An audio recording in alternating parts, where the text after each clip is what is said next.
со Ромактет фаза 2 во општина Виница преку грант успеавме да го реконструираме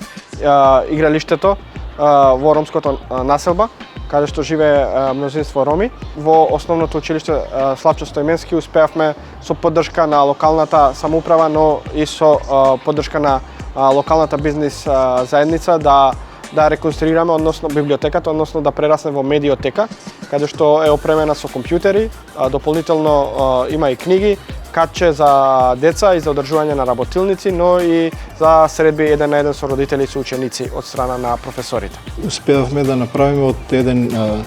полуподрумски простор кој што повеќе од 50 години е неупотреблив простор, на 120 метри квадратни, успеавме да направиме еден модерен европски мултимедијален центар. Од нашето училиште, основното училиште Славчо Стоименски, беа уклучени 32 деца од ромчиња, а исто така беа уклучени од основното училиште Гоце Делчев. По изготвена програма и план од училишен педагог работевме